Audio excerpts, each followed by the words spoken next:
Good evening, everyone, and welcome to the Winnetka Village Council regular meeting for November 21st, 2023. I'd like to call the meeting to order.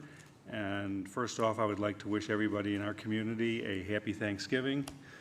As I sat there watching the evening news, it really made me think a lot just about how bountiful it is to live here in this community and all the wonderful gifts that we have and the privilege that we have to live in such a safe and beautiful community. So as you're running around doing all of your first flush of holiday shopping, you know, it's nice to take a moment or two and just reflect on just really how fortunate we all are here in Winnetka. So I'll ask Rob to do a roll call for attendance. Thank you. Trustee Apatow. Here. Trustee Orsic. Here. Trustee Handler. Here. Trustee Dearborn. Here. Trustee Albinson. Here. Trustee Dahlman is absent tonight. President Rintz. Present. Trustee Apatow has agreed to lead us in the Pledge of Allegiance.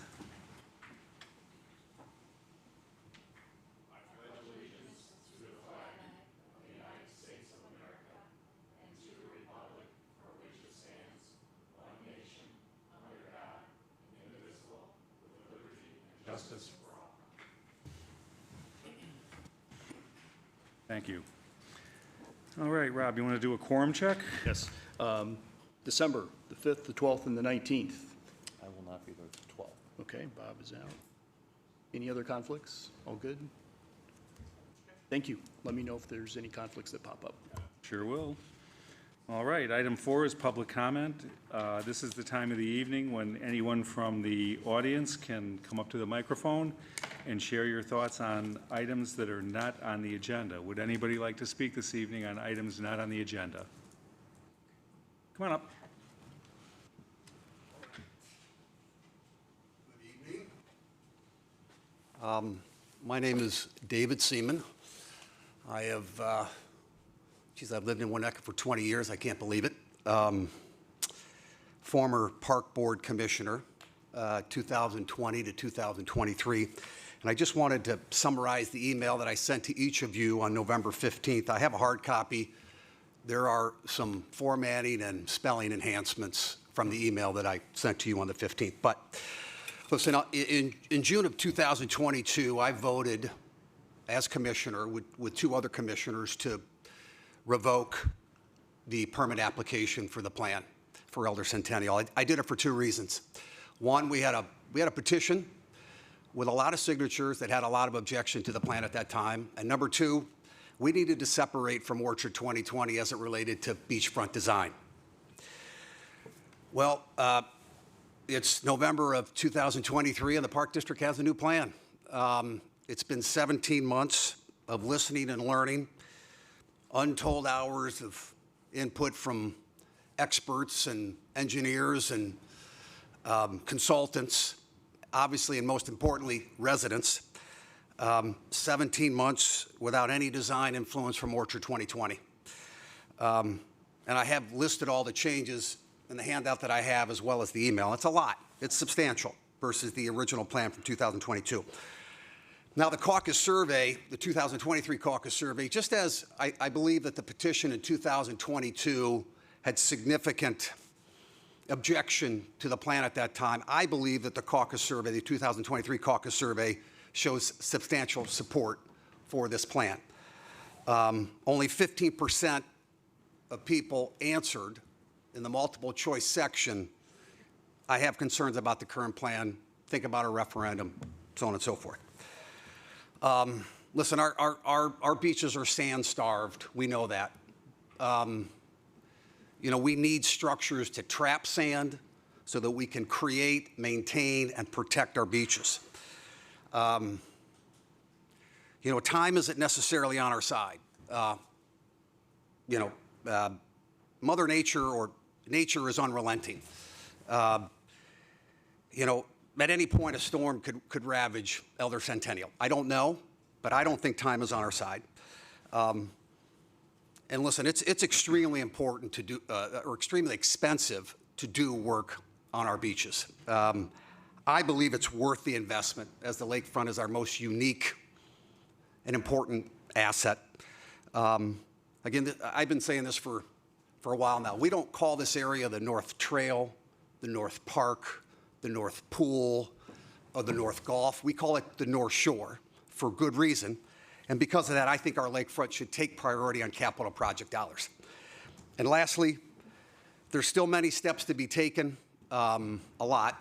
But I'm just asking each of you to work constructively with the Park Board and the Park District to move this plan forward to finally make improvements to Elder Centennial. And one last thought, as I put in the memo, you can't love our beaches and simultaneously hate projects to protect and preserve them. So with that, thank you so much for your consideration, and have a wonderful Thanksgiving. All right. Thanks, David. Who can I give the hard copies to? You can just bring them up here.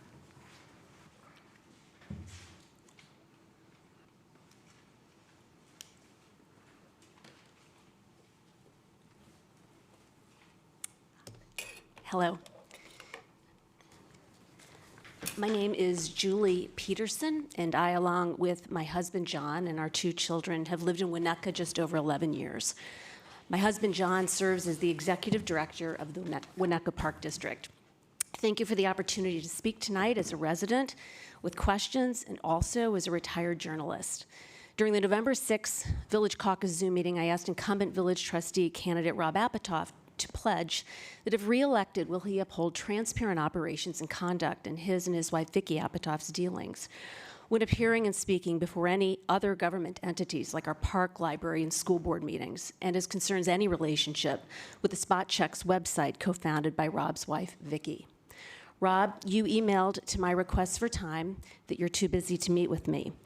Your wife, Vicki Apatow, reached out and asked me to meet with her, Ann Wilder, and Jen Bowden, which I appreciate, and I'll consider once you, my elected village trustee, have answered my questions.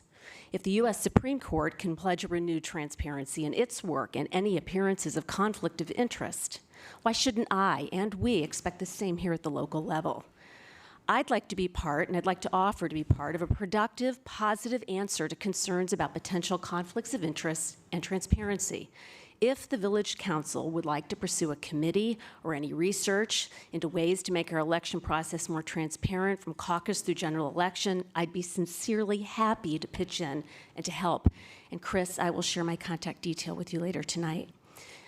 Rob, beyond talking about spot checks and the reporting in 2016 about the nonpartisan Winnetka Caucus email addresses that were used potentially to start up spot checks, I can't get that question answered. And I also want to know why I and other residents received emails just last week, post-caucus vote, unsolicited, and coming one each from you and Kim Handler's campaigns. Were the other 2 candidates provided equal access to the same email list if it's from a village resource? To be clear, I've never subscribed to a local campaign list. Can you pledge that Illinois State Board of Elections guidelines are being followed from the village caucus and forward? Please let me know if you'd like me to work with you on this, because I think it's important and it could be very positive. Thank you for your time, and have a great Thanksgiving. Thank you. Thanks. Just to make it clear, the village is not connected, related, or in any way affiliated with the Winnetka Caucus. It is a separate organization, community organization that I believe is filled with community residents, but the village has nothing to do with it and will continue to have nothing to do with it. And we are very, very arm's length when it comes to the caucus process from the village perspective, although most of us have been slated by the caucus or not, as the case may be from time to time. So thank you for your comments. Thank you, Chris. Thank you. Anybody else?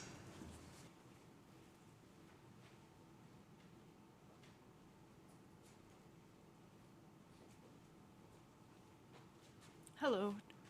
You all know me, but Teresa Lucas, Good Grapes, 821 Chestnut Court. I'm here tonight as a follow-up to 2 things. One is some dialogue from the March 14th council meeting. Let me explain why it's such a long gap, is we felt that there was so much focus on the beachfront that anything we presented would just not have been priority, nor should it have been priority. And then also to share our survey results from our parking survey. While Stephanie was the primary author, I'm here alone because for those of you who don't know, her breast cancer is back. Yesterday was chemo day. She's at home. She wanted to be here because we try and make sure we do things together. That's just not feasible, and we felt like the gap of time was just growing too much. So I'm here by myself. I said that really quick. So I found, and I was at the March 14th meeting and then left, because actually I'm still during business hours, but I found that many of the statements really summarized, if you packaged them all together, summarized the Village Council's view on parking and its residents. So I'd like to share a few of those. Retailers are always going to complain about parking. That just really says it. And I'm sharing these because I think in requests that you just document them and send them out to business owners. So, because you do have a position, it's just not being populated to the others. And then there was the disparaging comment, we could build a parking garage on Elm Street and the business owner still wouldn't be happy. The business owners want it now. The downtown master plan began 7 years ago in 2016. And for those that were around then, the business owners weren't represented or heard, nor were they heard or represented in the 2040 plan. We attended meetings for a year, and we're going to move forward, right? But it really didn't matter because the decisions had already been made. And for those of you that were at that meeting, and I think it's only 1, 2, 3, and I don't know if the village attorney was here then, but I know 1, 2, 3 there. I think another reflection of it, of just not being represented, is those who are here may recall that the executive director of the Chamber of Commerce sat in one row and the business owner sat in another. And some of those were members of the chamber. And so the chamber didn't represent the owners nor solicit the owners. So it was really on our own to do that. And again, it's reflective of where we are. And then there was the statement that the parking plan was shared with the business owners and even on Nextdoor. So just as a reminder, the plan, because it's been 7 years, it's not criticism, has had multiple iterations. If you recall, the first plan that was released, it was 3 buildings, in each of it, and as it's evolved and gotten feedback, it's changed. So I don't know that really carries a lot. And then the maybe 2 to 3 non-Winnetka residents shop in West Elm daily, but it's mostly Winnetka residents. That's just an uninformed opinion. There's just, and I think with more dialogue, there could be some cross-pollination of information. And then it's unfortunate John's not here anymore. Why is it that we only hear from the same 2 business owners? That's a great question. I think there are a lot of good questions. One would be, why hasn't anyone talked to the other business owners? And again, I think if you look at the history of parking, right, that's what I'm here on, that's what we're always here on, or maybe 1 or 2 other things, but the survey is from 13 business owners, including where it says Friday night Mexican meal, right? So they're included on it, so they are here, right? And then there were 2 statements of, I may have to circle, but I'll never leave before finding a spot. And I always find parking in the North Parking Post Office those were from 2 different people. Well, one is so you're not part of the walk cycle group. And the other is when I'm watching that, I'm like, well, without thinking, I can think of 3 business owners who have been called and said, I'm leaving because I can't find parking. And I think you'll find in the survey results that position is supported by those that took the survey. And so there's some disconnects. And again, I think it was great that they were all said, because I think we should just get that all out on the table. And in fact, until that meeting, I wanted to walk away from the survey because I'm like, it's not going to matter. But it was just so agitating to hear these opinions that no one wants to engage with, and that it appears, and I'm happy to be corrected if I'm wrong, I would love to be wrong, that the opinions are parking and what's available and what's not is based on your personal experiences. And with all due respect, that's a pretty small sample size. So I have hard copies of the survey results and a few numbers that will hopefully jump out. One is, excluding the anchor restaurants, Pomeroy, Fred's, 501 Local, Toco, and Jamoto, 41% of the respondents are not from Winnetka. So that's just, they're just not here. 1% of the respondents, indicated that they cycle, 1%, and 13% indicate that they walk. So the request is, if the council is open to it. We're not, and again, Stephanie did the heavy lifting on the survey. We're not survey writers, but the request is that you look for more data than just your personal experiences so that it can be informed and reflective of what's happening and what the growth you hope, or I hope we all hope, comes to West Elm. I mean, that you guys are investing a ton of money into building it up and have been. And so hopefully part of the plan is that more people come. So that's the first. So I have these. Teresa, we're over 6 minutes, so Okay, but I watch every meeting and I know, so I'm almost done. So that's my copy. If you wouldn't mind taking that. I haven't been here since March. Don't I accumulate points? you banked some hours. I did. And then two quick things, and they truly are quick. So I've heard, and I think it's great, whatever happens with the post office development, I saw the survey results, I know you're working through that, but I would remind you, and hopefully you'll keep in mind, if the post office parking increases, there needs to be more to that story. Like how many events? How is that going to impact people who host events? And what type of notice are we going to be getting to rearrange that? It can't just be, yes, like there's more. We have to figure out how that actually plays in to our businesses, And again, I would iterate, I don't, and I haven't personally heard this, I don't think parking's always an issue. And that's why a parking study would be helpful. Tuesday night at 7 o'clock, I mean, I walked, but you could park. So I would just ask that you be open to collecting more data so that there is more informed decision-making based rather than your personal opinions.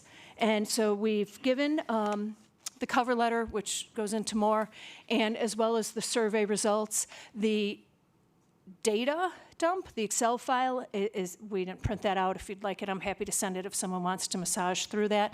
And it is not the ideal tool. I don't recommend constant contact at all, as did, never mind, we found someone, I know him over, a customer who, that's what he does for a living, is surveys. And we wish we would have found him before we sent out the survey, but he helped us after the survey and said never use constant contact again. And then lastly, and I promise, and everything's perspective, and it's been a lot of ups and downs, but when the plan in here was presented for the post office, the statement was made twice it would be just for Winnetka residents. So that was a little disarming. While there seems to be an approach to do just Winnetka residents, I mean, all of you got this in the mail, right? Wilmette, right? Is it familiar or no? Like postcard recruiting. So there's just different perspectives. And I would just tell you it is not just Winnetka residents. So thank you very much for your time and have a good Thanksgiving. Thanks, Teresa. Same to you. All right, would anybody else like to speak? Seeing none, I will close public comment and we'll move on to reports. Trustees, we'll start down with Kirk. Any reports? No report. Bob? No report. Kim? No report, but building on what you said, I drove through town and everything is lit. It looks so beautiful. Thank you to everybody who worked a long time to get all those lights up. Looks great. Bridget? No report. Rob? No report tonight. Okay. Village Attorney? No report tonight. Village Manager? And nothing this evening, thank you. And Village President. Well, you didn't think you were going to get off that easy. I do have something more of a public statement than a report, but it's kind of a follow-up on some documents that were delivered to Village Council last week from Park District Board President Christina Kotos. I didn't have a chance to review these until over the weekend and came to understand that what was presented to us were some draft copies of permit applications to the Army Corps of Engineers for permits related to the Elder Centennial improvements. And I'm sorry those folks left the room because it would really be helpful for them to hear this.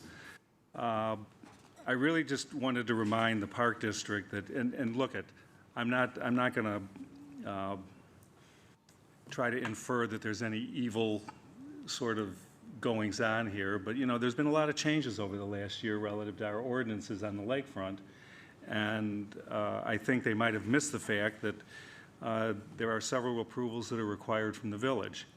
And I'm really reaching out to the Winnetka Park District as a taxpayer in this, that, you know, being in the business of development and construction, I know how expensive it can be to revise drawings time and time again as it goes through a process. And we have certainly spent a lot of money as taxpayers underwriting the various iterations that we've seen over the past 4 or 5 years. And now they're ready to present this to their own board on I think next week.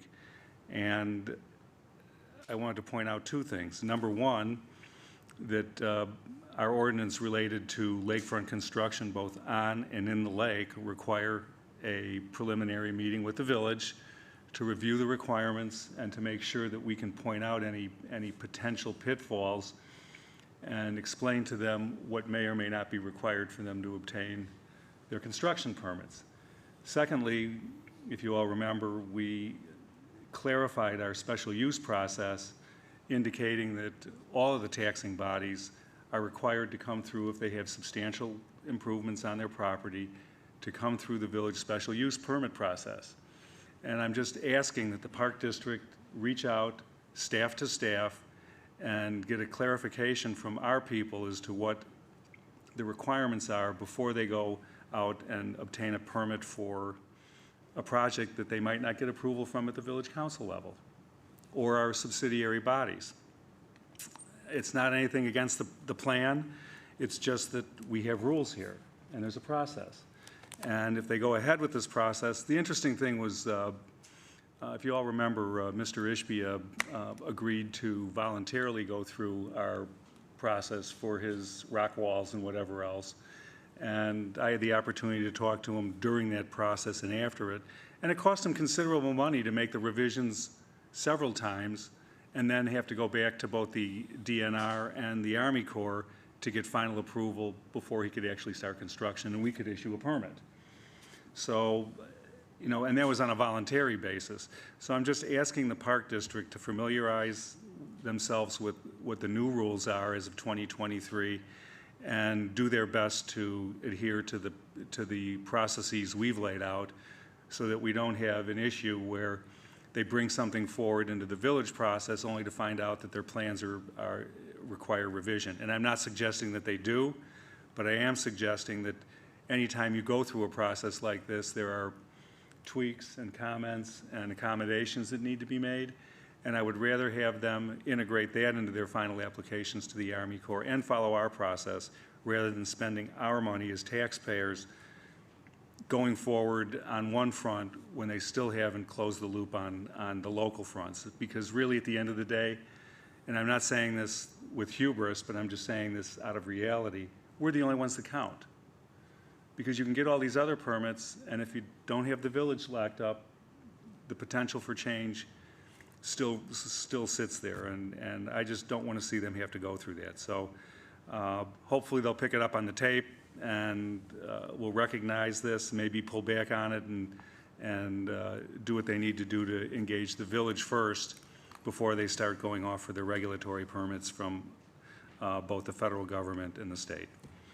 So that's my comment for this evening. Item 6 this evening is the establishment of the consent agenda. Does anybody wish to remove an item on the consent agenda for a separate vote? Seeing none, may I have a motion to approve the final form of the consent agenda? So moved. All right, that's a voice vote. All those in favor? Aye. Opposed? Motion carries. We will now move forward with approval of the consent agenda, and I'll ask the village clerk to read the items on the consent agenda. Thank you. Approval of the warrant list dated November 3rd, 2023 through November 16th, 2023 in the amount of $1,946,188.58.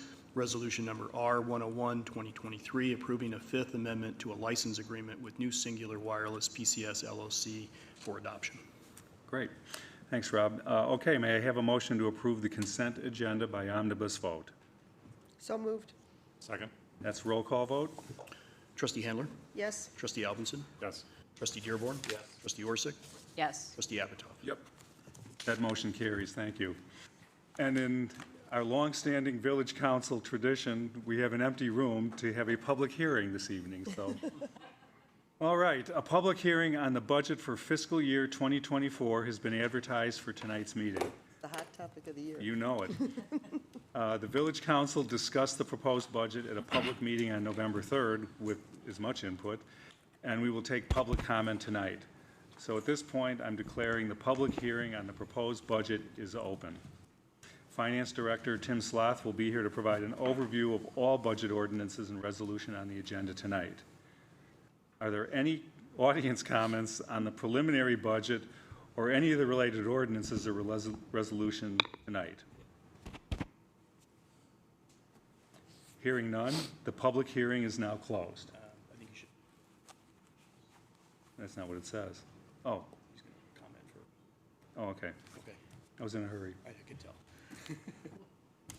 Okay, so Tim, take it away. Sorry about that.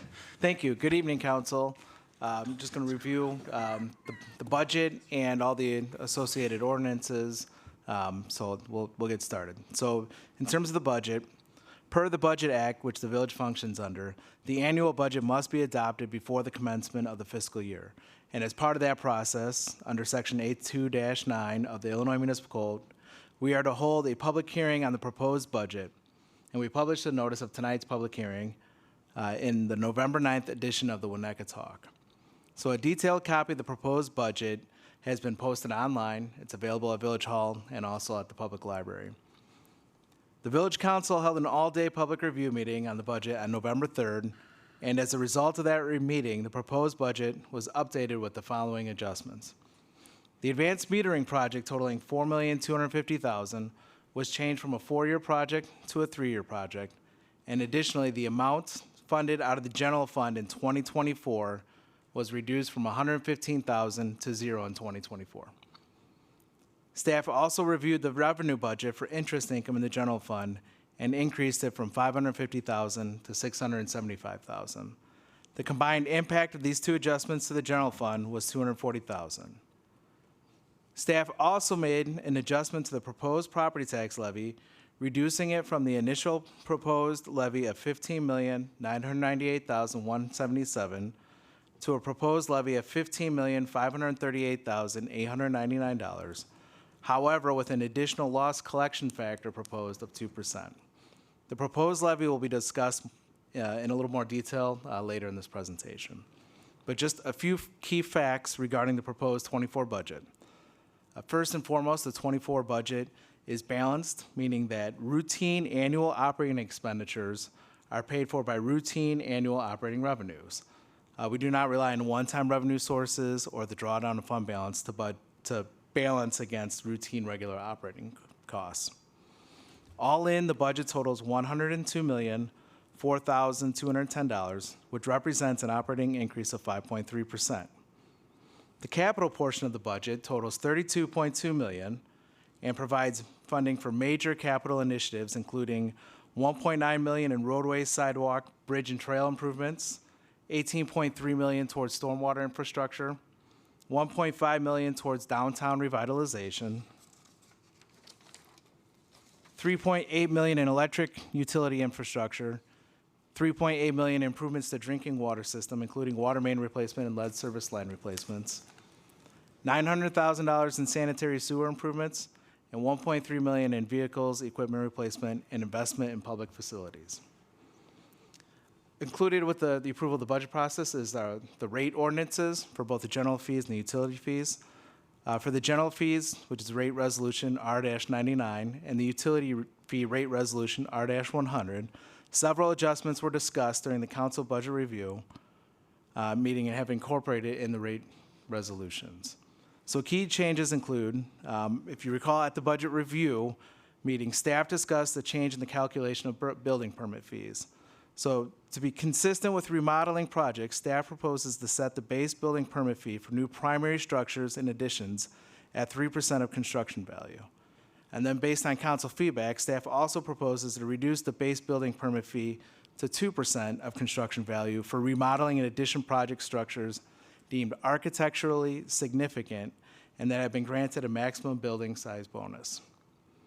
Other permit fee adjustments include inflationary increases to permit deposits, plan review fees, permit bonds, restricted permits, electric permits, plumbing, HVAC, and other miscellaneous fees. And then additionally, staff proposed the elimination of incidental fees for remodeling, additions, and new structure permits, such as the removal of the plumbing base fee and fixture fee, the electric base fee, things like outlet counts, and the roof fee. In addition to updating the annual rate resolution, a code amendment ordinance, MC-11, is necessary to facilitate these changes to the permit fees. Ordinance MC-11 also changes the requirements for a permit bond, making it so that only contractors performing work in the public right-of-way are required to file a permit bond versus the current practice of requiring permit bonds for every contractor involved with a particular building permit. For the utility fees, key changes to the utility fees are in the electric fund, electric rates 9.5% for a residential rate increase, dedicated solely to fund capital requirements, with a typical resident paying about $22.75 more a month or $273 more a year. Water rates, 10.25%, dedicated to fund water main replacements and anticipated lead service line replacements in '24, with a typical resident paying about $8.17 more per month or $110 per year. Refuse rates increasing 2.5% for residential rate increases, with a typical customer paying 92 cents a month or $11 a year, and also a 7.5% increase in commercial rates, as well due to increased costs incurred from the new recycling contract and operational cost increases. There's no proposed rate increases for sanitary sewer fees and no proposed rate increases for stormwater utility. Moving to the property tax levy. The property tax is the major funding source of the village's general fund and accounts for approximately 50% of all revenue in this fund. The general fund is the village's main operating fund and is the primary funding source for major village services, including the police, fire, maintenance of village streets, snow plowing, economic development. The property tax also funds the village's fire and police pension funds, and the tax levy allocated for these funds was prepared based on actuarial assumptions utilizing a 6.75% assumed investment rate of return and being 100% funded in 15 years. At the November 3rd council budget review meeting, staff proposed the tax levy of $15,998,177. This levy proposal captured new growth of 1.5% and also an inflationary component of 3%. After making the adjustments to the budget that we referenced earlier and reviewing the necessary revenue requirements over the next 5 years, staff is proposing a levy totaling $15,538,899.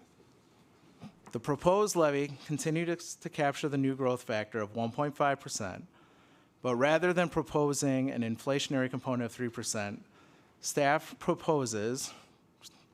recommends directing Cook County to implement a loss collection factor of 2%. Together, these changes would result in a total tax levy extension of $15,849,677, which is $148,500 less than initially proposed on November 3rd. By holding the property tax levy flat and implementing a 2% loss collection factor, the impact to a typical Winnetka homeowner is $65 annually, or $5.41 a month, down from $97 annually that was originally proposed. So what is the loss collection factor? Cook County has a standing policy that allows for a loss factor to be added to an agency's tax levy to offset the loss in the tax collections, primarily due to court appeals. Since 2013, the village has collected between 97.12% and 98.45% of our property taxes that it levies, with the total uncollected taxes since 2013 of almost $2.7 million. Our current practice is to budget a portion of the tax levy, approximately 97.5%, so while the village passes an annual tax levy, we only budget the amount we anticipate to collect, essentially reducing the anticipated revenue from property taxes at the outset of the process. Under the proposed option, we would implement a loss collection factor of 2%, which would allow us to budget nearly the full amount of the proposed levy of $15,538,899. Again, to be fully transparent, This change would have an annual impact of $65 to the typical Winnetka homeowner, but the annual impact is less than the $97 that was initially proposed on November 3rd. It should also be noted that the village, while not obligated, has maintained tax levies since 2005 that have been less than the state tax cap laws. Cumulatively, since 2005, we've levied $19.6 million less than the tax cap. Finally, the last item in this bunch of ordinances with the budget and the property tax is the abatement ordinance. The village is abating the property tax levy on the outstanding stormwater bonds as we continue to use stormwater utility fees collected to pay these obligations versus the property tax. So with that, if there's any questions on the budget, the rate resolutions, property tax? Not yet.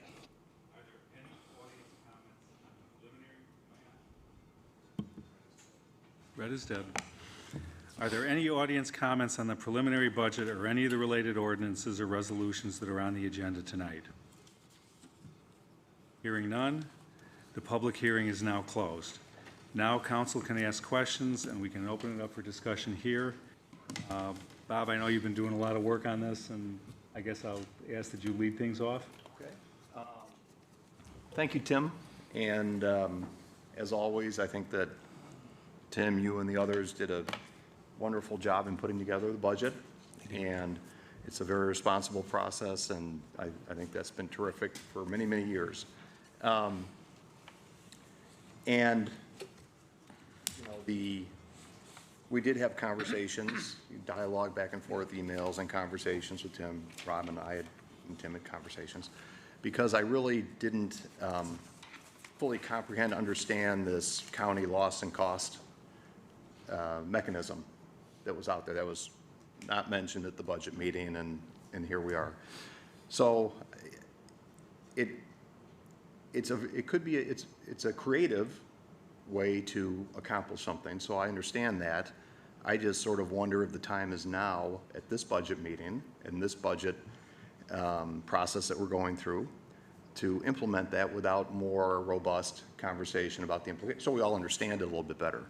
And what I did on the math was I looked at the way that we've operated in the past. We would have the budget, we'd get together, come up with changes or no changes or whatever. And I think this year, on November 3rd, the changes were actually quite de minimis. $240,000 is not a lot. We didn't find a lot. I mean, you'd taken a lot out of the budget to begin with, and we talked about a lot of issues, but that's what we came up with. And so if we operated the way without the county provision here, we would have started out with your $15,998,000. We would have taken away $240,000 for the interest revenue and the AMI, $115,000 that was out of there. And then there would be a levy of $15,758,000.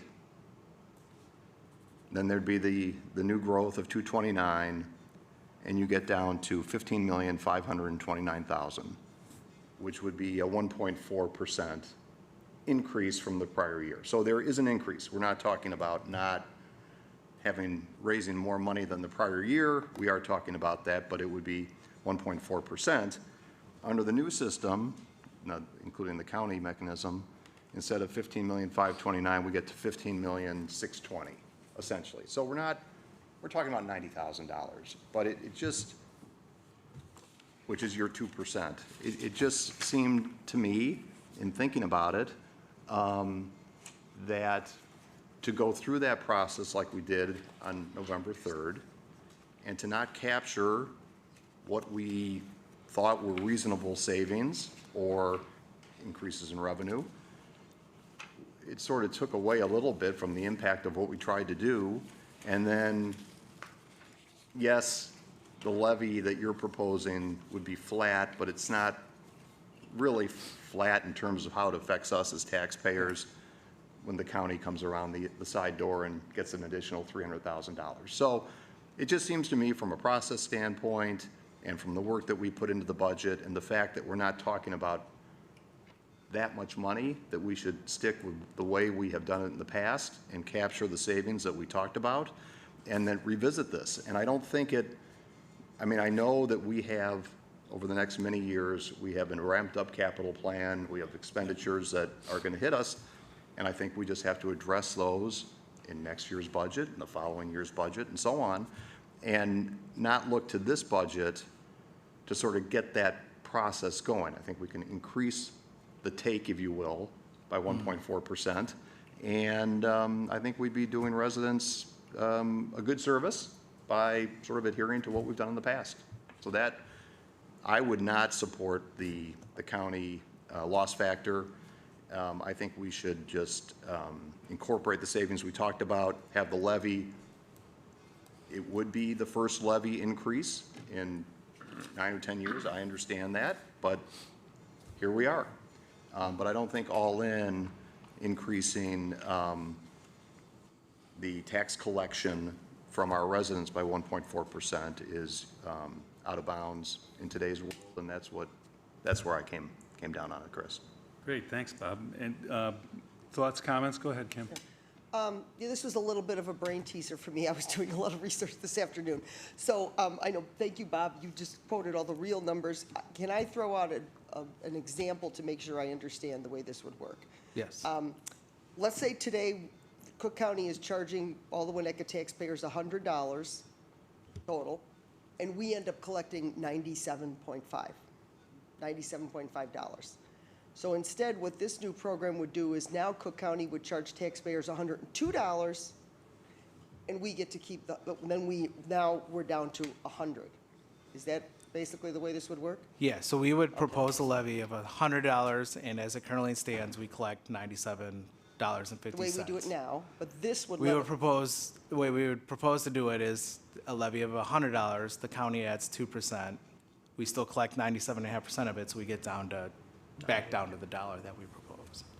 So 97.5% of the $102. Yes. Okay. So basically, it gets us, within pennies to 100. So I just Yeah, want to make it- sure I understood the principle of it. So I have to say, along that line, I would lean toward a little bit of what Bob said. I felt like I was trying to scramble and understand a policy. This is a policy change, and I felt that Yeah. maybe we should have spent a little more time on it. So I would lean toward no for now, not a hard no, but maybe no for now. Sure. Until next year. Great. My questions went along a similar vein. I was mostly wondering, I know other communities have done this before. We saw the numbers, like all of our sister communities have Yeah. 2%, 3%. Why haven't we done it before? Since I've been here, we've been able to levy just the new construction value, so it hasn't really been too much of an issue. And as we've kind of gone along, we've been able to adjust our budget, so we kind of do it internally. Like I said, we currently budget only 97.5% of what we levy. So, and just analyzing the numbers, we kind of took a 5-year look at. I was recommending 2%. This was kind of another way to collect that 2%. So I would like to add that Okay. we hadn't really had a need to look at it before this year, but as you're looking at the operating costs rolling into not only this budget, but the next 4 years, and discounting the tax levy from the get-go as you're trying to balance the budget, we were looking at this as a more stable revenue stream than some of the other revenue streams that make up the general fund budget, right? So sales taxes have been trending up, but there's no guarantee they're going to stay that way. And there's other Yeah, income tax. volatilities with those revenues. So that was another approach. And Tim and I, we realized that this is a new concept, weren't necessarily assuming that you would agree to it, but we thought it was important to introduce it just to get the concept out there. Tim has, based on our conversations with Bob, he has recalculated the tax levy sheet that would reduce by the $240,000 benefit to the general fund. Tim, you want to hand those out so everybody could look at them? And then there's probably other comments. Sure. If that helps answer your question. Yeah, I had one other question too, just trying to understand it. In anticipation of 2% not being paid by people who are supposed to pay their share, does that mean that everybody else is sort of proactively paying a little bit more to cover the people that aren't paying? Not at this time. It just means we're getting a reduction, and then in the next year, everything gets reallocated, because in a perfect, or in a stable world, if we didn't increase taxes, everybody would be flat, but what you pay in taxes is mainly driven by what your EAV is. So if you get reassessed. I'm you'll talking have about the 2%. But if we did the 2%, effectively, all the taxpayers are covering. Yes, Yeah, that is that's absolutely. the question, that's is absolutely- that yeah, I the misunderstood. 2% is all of us Yes, paying more it gets to distributed. cover the people that haven't paid. Right, Correct. and But you that's- are de facto covering that now by only budgeting 98% of the levy as Right. is. Okay. So at the end of the day, it was 3% proposed. We were coming back with 2%, but a little different mechanism to collect that. But I guess just one last thought, and I think that the budget, I'm very impressed with how well all of the departments put their budgets together. There wasn't a bunch of facts. There was, it was very thoughtful, and all the things that are being asked for, I think we need, especially we have all of these fleets that need to be updated, and those are really, really expensive. But the thing I kept coming back to is, if we're raising taxes at all, does it benefit us to do a little bit in this new way, or just to bite the bullet and do it the regular way? Yes, Trustee Dearborn and Tim and I, we had a similar discussion where we're not saying there's red lights flashing, but we're starting to see some yellow lights, and that's why we want to avoid big spikes in the property tax in any one given year. And we also want to avoid big spikes in the capital expenditures in any one year, particular in the more operating aspects of general fund capital. So tending to it in smaller increments is better than having, say, a 5 to 7% increase in 2 years. And would the 2% then be something that would be stable going forward, or is that something that's reassessed every year, or how does that work? The collection factor is 2% that directs the county, going forward, whatever levy we put forth, that they would add 2% onto that levy. So it would put it in place, but you could change it at some point. You could adjust it You on can an adjust it, but You the can intent is you kind of leave it in place based upon our 10-year look back of only receiving about 97 and a half. And But if we end up doing better than that, then you would adjust it down. Thank you. First of all, I think it speaks very well of the council and very well of the staff that we sit here and agonize for the residents of this village to fight for every dime that comes out, not to try and tax them. I wish all the other taxing bodies would do the same thing. What are we at, 8 years, 9 years? 9. It's 9 of holding the fort down and respecting that, sipping the taxpayers' dollars versus guzzling it and trying to take the max like others do. So thank you to the staff and to the council for spending the time to do that. Second of all, I get it. Now I'm looking at when regulations are sent down by the state, like on lead piping, it makes trying to do what we're doing very difficult. I need to clarify, the 97 and the 102, in layman's terms, will the Winnetka taxpayers pay more in this scenario, in the scheme this would be? Are they paying additional in general? Yes. To Yes. the county or to us? So it's a little Yes. Yeah. So I just look at it, as I think every other taxpayer looks at this in the village, which is, I pay one set of taxes. So if it's more money, I just don't know if I would do that just to try and do what we need to do, trying to hold the fort down. The budget is about choices. I mean, I've done $1 million in my career. It's even tougher when it's taxpayers' money. And it's about choices. And I look at this and say, I know you guys are pulling the oars as hard as you can to try and keep up and spend judiciously. But it is about choices. And that's what we should be doing. Saying, is this, if we're $400,000 short, is there something that can be not kicked down the road, but deferred, that we probably will not get to this year? I mean, I look at every budget, there's always ambitious plans, and we always don't get them all done. So I guess I look at this and say, is there something that can be deferred to hold it, just to make a hard choice? Don't know if that's the case, because I know you guys have looked at it hard, but it's a big budget, and but I know there's a lot of new pressures on the village that are outside our control. So otherwise, I thought That's my one question, and otherwise, I thought you've done a really nice job. Thank you. Kirk? You have anything? Couple questions. When we met at the budget meeting around this topic, the discussion was like, if we don't catch up now, and I think this is what you were saying with seeing the yellow lights and, you know, it's going to be a red light later on. What happens if we don't do this? Like, and what is the cause of it? Is it just that we have a tough time meeting the budget, like our expenses are growing faster than our revenues? And what happens if we don't do anything? Like, what is the, I don't want to say a cliff, but what is the detriment if we just try to keep balancing the budget based on the methodology we've been using? So I'll take a first stab at this, and then you can jump in. We have been very careful in looking at all the revenues and all the different funds to make sure that we're not looking at cliffs, right?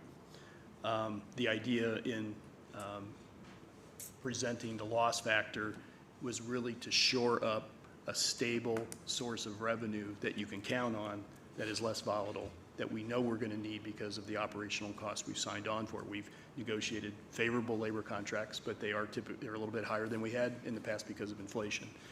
We know that equipment is costing more, and we're a little bit behind on some of the equipment replacement just because we've had to make hard choices, right?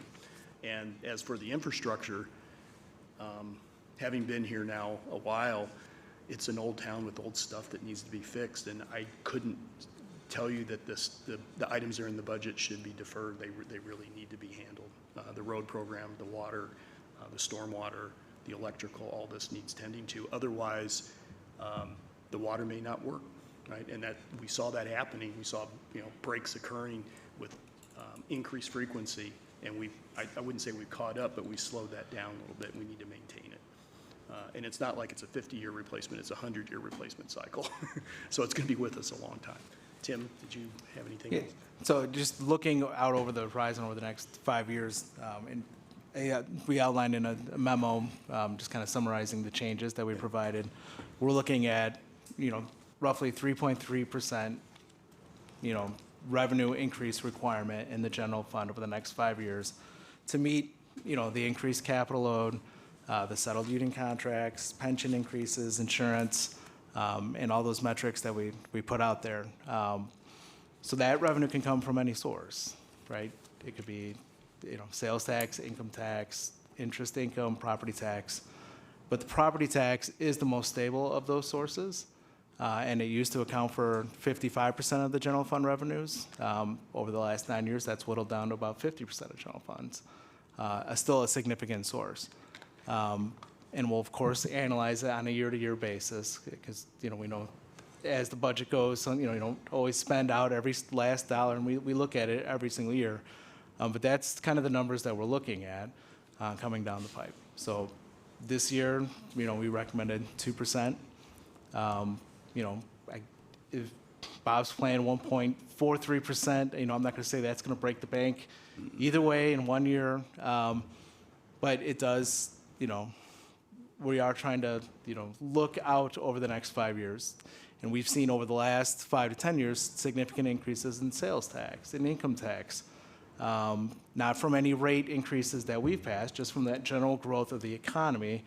And at some point that is going to flatten or a recession fall off, and to have that property tax kind of be stable will help stabilize, you know, operations going forward and help us continue to meet those capital obligations that we've planned and set forth in the 5-year plan. So just to put it in the layman's terms, if we every year say we're going to balance the budget with what the methodology we've used and the money we have, essentially what we're doing, and I'm repeating what you said, is we're kicking the can down the road. We're deferring maintenance, or not buying equipment, or we're delaying purchasing equipment. And those things then will, you know, eventually we do have to replace equipment, or we have to replace water pipes or whatnot. Is the concept that if we don't continually invest in these, whatever it is, these budget items, that eventually it will come due. And that would result in a large, let's say, having to come back and raise taxes significantly to be able to make ends meet. So the answer is a matter of degrees. Are we significantly kicking cans down the road? No. I don't think we are. Have we made some decisions to shift some pieces of equipment over a 2 to 3 year period? Yes, that certainly happens every year based upon condition and, revenues that are available. So in this particular budget, we have 1.5% of new growth, which is essentially acting like we're a non-home rule community, because non-home rule can capture the new growth that happens in the town. Plus, at a minimum, 1.43%. Those taken together should help us this year, along with the other fee increases, to stay where we need to be. However, the balancing act in this is stable revenue versus some revenues that can be more volatile depending upon what happens in the economy. And if the projections, I think we've been pretty good on our projections. They've played out pretty much the way we thought. We spent a lot of time modeling them. So I wouldn't say we're kicking the can down the road, but we do have significant infrastructure coming up, and we just need to be mindful of this every year. I would say if we were looking at a 0, I would say that would be the beginning of kicking the can. But that's not where the conversation is today for this budget. Is that a question? I'd like to suggest putting aside $10 of the budget a week to buy lottery tickets. I think they're more expensive than that now. probably I think are, that- Depends upon your ticket. Yeah, so Trustee Alvinson, I don't, we're not Yeah. kicking millions of dollars down the road. And I'm It matters of suggesting degrees using now. that as just a concept Yeah. if we don't do the loss factor, if we don't implement it this time around. That's No, either methodology will work this year. As I mentioned to Trustee Dearborn, as fiduciaries, we feel a responsibility to bring concepts to you. I wish I had thought about it the Saturday before the Friday workshop, but it was actually the Saturday after, in the middle of the night, when you're thinking about these things. So, but we thought it was important enough to bring it to your attention, so we can either consider it this year or look at it harder next year. I appreciate the creativity I'm thinking about. And we simply didn't look at it because we didn't need to. Now we're at that point where we need to start looking at it. So, anything else, Kirk? Okay, on this loss factor thing, Tim, you said the wrong thing, I'm sorry. Up until tonight, I was like, well, maybe something we can think about. But hearing that part of the loss factor is to recapture our protesting of our valuations, because that also reduces the levy, because it reduces the EAV overall, is frightening to me. And we've never done that before. We've always been very fiscally conservative. That's why we budget 97.5% of what we expect things to come in and build a budget that way. And this is a case where just because everybody else does it, we should do it, I don't think is prudent, and I don't think it's in keeping with our philosophy on how we finance this village. If you guys remember, those of you who were here last year, we did take capital expenditures out of the budget to balance. And there was a fair amount. I mean, this year we have not touched capital. Also want to remind all of us, including residents, and Tim, you didn't even say this, and I was begging you, I was hoping you would, that this water main replacement is a huge number, and it's an unfunded mandate. It came from Springfield, and it came from Springfield overnight. We didn't even have a say in it. Correct. Plus, they're also still holding on to some of our money from the income tax recapture. So we're not getting as much as we should be from Springfield, because they've decided to take some of our money and keep it for themselves. So Correct. on one case, they're saying, here, we're going to shove this down your throat and force you to actually levy your own residents for something we're making you do, when we had a practical plan to deal with it ultimately as we move forward anyway. Correct. But now we're under this incredible time crunch, and we've got to spend all this goddamn money to replace lead lines according to Springfield's schedule, not ours. And that's unacceptable to me as well. But we have to do it. It's the law of the land, and we can't stick our head in the sand and say we're not going to do it. I feel really good about the budget because, and the hard work we did over 8 hours on that Friday afternoon, because we tried to find ways of making sense of this without touching capital expenditures. And that's really important too, because there is a lot of stuff in this town that needs to get fixed and modernized. And I believe the community has an appetite for a lot of the things we're doing positively in infrastructure and public improvements and the like. And it would be a shame to stop the momentum on those things for the sake of balancing the budget. So I think, Bob's original concept of capturing what the market is offering us was really a great idea. And moving the AMI where I think, Bob, after I thought about it more, where I think it appropriately belongs, which is in the utilities that it's serving. Yes, there is a component that is from the general fund, I understand that. And look, there's no shame in a 9-year run of not raising the levy and then coming back to our community after 9 years, saying 1.4% in a period of time that has been ridiculously inflationary, and the pension requirements keep rising, and we just keep eating it. So, Bob, I think you came up with some really good ideas, and I'm totally in favor of what you proposed. And I think 1.4% is the right number. And Kirk, the one thing I wanted to remind you too is every budget stands on its own. So last year, yes, we hacked out some capital. Some of it snuck back in, and I had a list of capital things that I was ready to throw on the table if we got into that discussion. But every time I looked at it, 3 of them were things we cut last year that were coming back because we kicked them down the can a year already anyway. And a couple more are just clear. I mean, sure, we can tell since we have an officer here who's going to run back and tell her boss, but the police department came with a request and the fire department with their doors. We could tell them to duct tape them together for another year. And okay, we'd walk out of here and say no levy increase, but at the same time, the doors have to be replaced. The heating system has to be dealt with. A lot of these improvements have to be done. So, and that's part of the prudent thought process that goes into our budgets as well. So I certainly am in support of Bob's proposal and would like to think that's a good way to pursue this.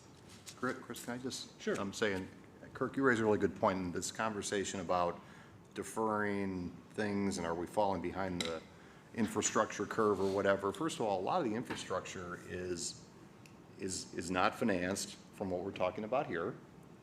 Our residents better have an appetite for paying more because they're going to be paying more for electric and water and because of the infrastructure for stormwater. I mean, it's all financed in different ways. So I really, we asked department heads, I don't know if we asked David or not, but we certainly asked Ripka and O'Connell and the others, is there anything you want that you're not asking for? And I think the response was basically, what we have here is what we're asking for. That's what we need. So, and we have a capital budget, 5-year out, maybe even 5 to 10 years. So I think one thing about this village is that it's a lot of good long-term planning. I don't think we'll ever be gasping for dollars here to keep up with what we need to do. And I think this budget does it. I mean, I think this budget was the fact that we only came up with $240,000, that was frustrating. It should have been more, but we couldn't find it. Yeah. And so I think it's good. And, again, I would encourage coming back next year with a full discussion of the loss and cost idea, and we can really figure out what it means to those of us who aren't appealing our taxes. Some of you may be appealing your taxes. Who knows? There you go, Rob. But then we'll understand it, and maybe it's something we should incorporate. Sure. But anyway. So do we have consensus on Bob's suggestions? Kirk? For my benefit, can we just repeat what that concept is again? We are taking the automated meter reading, and instead of leaving it in the general fund, we're moving it out to the utilities, because they're the ones that are actually benefiting from it: sanitary, water, and electric. And some of it has to stay here because they have to do the billing and everything. So a smaller portion of that large improvement. And truth be told, we're probably one of the last communities in Illinois that's getting on board with this thing. So we're way, way, way behind. And that's something we've kicked that can down the road, what, twice, Rob? And Bob, you know about it. Yeah, last year for sure. Yeah, and then there was one other time before that, and I remember Brian talking about it back in 2008 or 2009, or might have been 10, somewhere back then. He mentioned it, and he said, it's too expensive right now, we can't do it. So we waited 10 years to see where the world went. Well, the whole world jumped on board with it, and we just waited. So it's something that has to be done. But that automatic metering, instead of going into the general fund, which the levy supports, it's going into the utilities, which is supported by their rates. Understood. Yep. And then the other thing is we're not being aggressive, but we're being realistic about what the market is delivering on our cash on hand, which is substantial. And so rather than budgeting, what were you guys at, 1.9 or something initially on your projections for interest income? The actual rate, yeah, we were lower. It was like 1.9 versus 2 point. I mean, it's. Yeah. So what we did is we raised our projection of what our interest income is, because just go look at what CD rates are. I mean, there's more money out there that we would have gotten anyway, and it just would have been at the end of the year, yay, we got more money, let's go have a party, right? But instead now we're saying, okay, let's be realistic about our revenue projections and recognize that we actually are going to earn more interest on our cash. Right, Bob? Yes.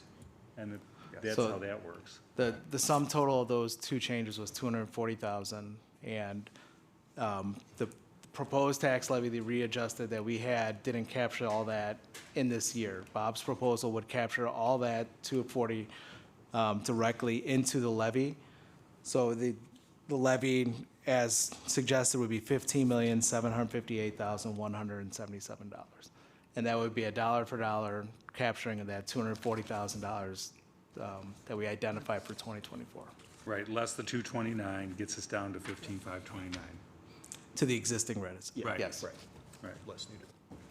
So when we communicate that to residents, Tim, what do we say? Do we say that we're increasing the village tax by 1.4%, or do we say 3%?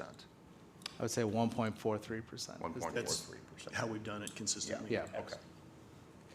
Will we tell the residents, Bob? What's that? What we tell the residents is we did our job. There you go, Chris. Yeah. Thank you for the clarification. That does answer Well, me. I think when there is a dialogue when you tell this, to some of the stuff that you and I just talked about with unfunded things, jammed down our throat by the state, that is significant dollars to this village. Right. And that we still mitigate as much as we could. Yeah, and while a majority of that hits the water fund, because we're being, looking at the plan with some foresight, we're doing road program with the water, so we don't have streets twice, which means you do accelerate some of your road work as well. So that cost went up as a result. That's driving the road work to a certain extent, a factor of maybe an extra 10, 15%. So, okay, well, where do we go from here? Okay, then it's, moving on to, even though these are resolutions, just for clarification for existing and newer council members, everything tonight is introduced. There's no approval. Even resolutions are just introduced. So, so with the discussion on the levy, you'll be looking at these with as amended. Tim, so the budget, in terms of the revenue side, Yeah. the adjustments, those are the $240,000 worth of adjustments are being made into the budget. Yes. Right, okay. So, a resolution R9823 adopting the annual budget. As amended. So I don't know that you need to do the as amended on the budget, because we're proposing the expense side and the revenue side was already included. Right. And with the levy adjustment, that doesn't necessarily, when you approve the dollar amount of the budget, you're talking about the expenditure side, really. Yeah. So I don't know that technically needs to be amended. Now you lost me. When we get to the tax levy, that's where it would be different than what's actually written in the resolution. When it's a value amount. Yes. When we're talking about a hard dollar, okay. All right, so let's get through these then. The first one is resolution number R98-2023, adopting the annual budget for the fiscal year beginning January 1, 2024, and ending December 31, 2024. For introduction, may I have a motion to introduce this? So moved. Second. Voice vote. All those in favor? Aye. Opposed? Motion carries. Chris, can I ask Tim one quick question? Sure. So on page 34, Tim, just to clarify, when you say that the increase to residents in what had been proposed was $65, that number is now going to be $46? Correct. Is that, okay. Yep, that would be Yeah, at that's the 46.25, apples and yeah. apples. That's the apples and apples. Yep. Okay, good, thank you. So we initially proposed 97, we come back and proposed, would have a $65 recommended, and now it's down to 46. Got it, thank you. So we hacked it in half. Okay, the next one is, which one is it? Resolution R-99. Oh, here it is, I'm sorry. Resolution number R-99, 2023, amending general building and miscellaneous service fees. May I have a motion to introduce that resolution? So moved. Second? Voice vote, all those in favor? Aye. Opposed? That motion carries. Resolution number R-100, 2023, establishing rates and fees related to utility services. May I have a motion to introduce that resolution? So moved. Second. Voice vote, all those in favor? Aye. Opposed? That resolution carries. Got another one here. Ordinance number this is an ordinance now. Yep. Ordinance number MC 11, 2023, amending Title 15 of the Winnetka Village Code concerning building permit fees and bonds.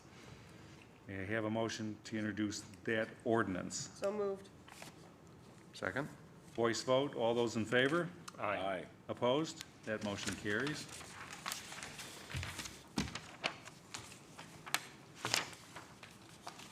Okay. Property tax levy and abatement ordinances.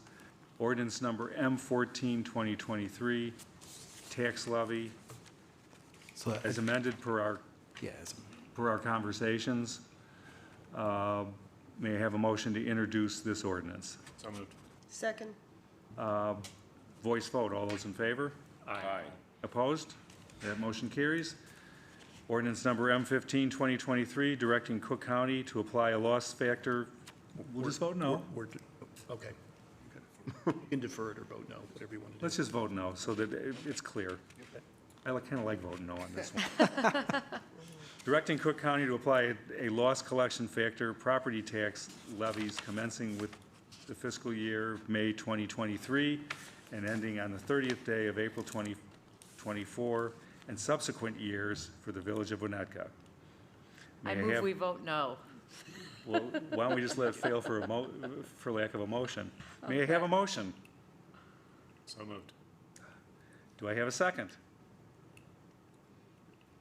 There is no second, so the motion fails on the second. Thank you.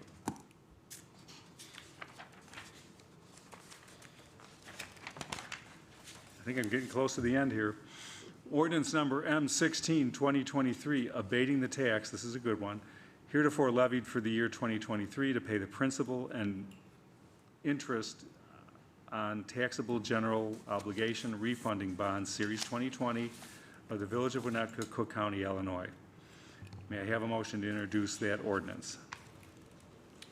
So moved. Second. Voice vote, all those in favor? Aye. Opposed? Okay. Is there more?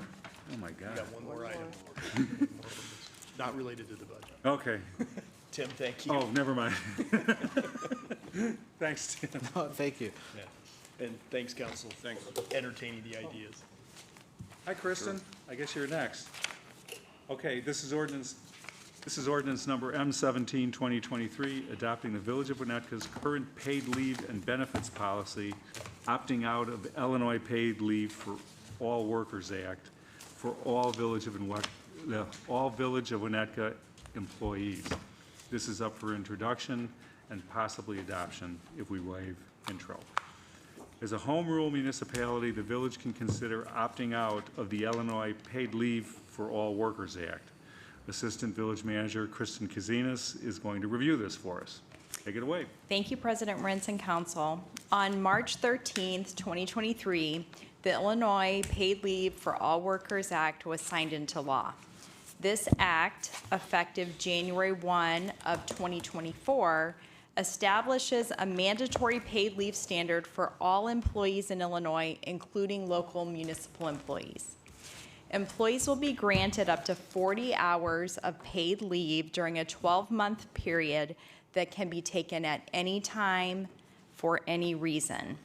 The village currently provides paid leave benefits that are more generous than those required under the Act. However, we have notice and documentation requirements to ensure adequate staffing to perform critical municipal functions.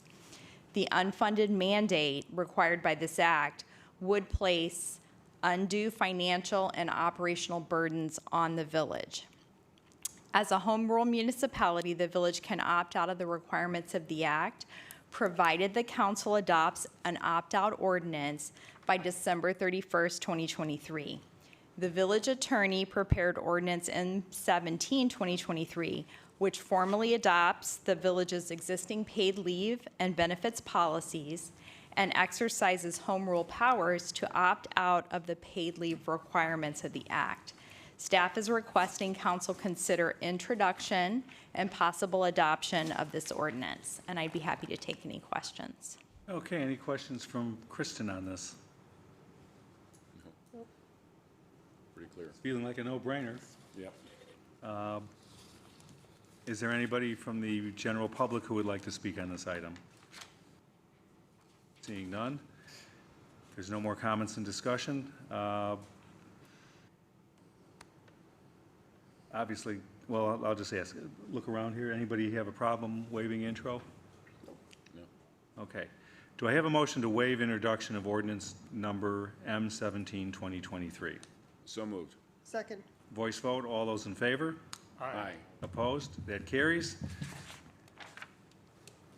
Oh, may I have a motion to adopt ordinance number M17, 2023? So moved. Second. Roll call vote. Trustee Handler. Yes. Trustee Orsick. Yes. Trustee Apatow. Yes. Trustee Alvinson. Yes. Trustee Dearborn. That motion carries. Thank you very much.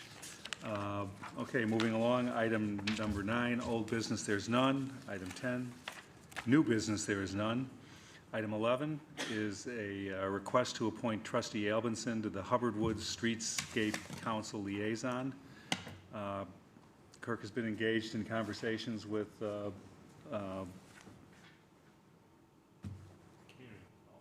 Community Development and Jody with TESCA.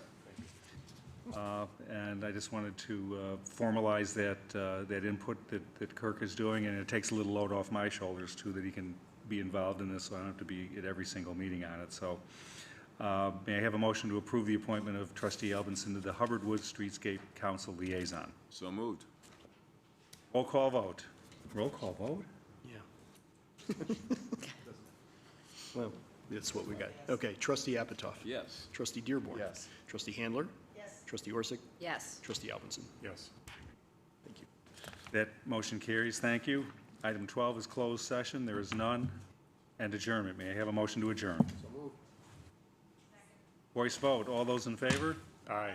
Opposed? We stand adjourned. Thank you.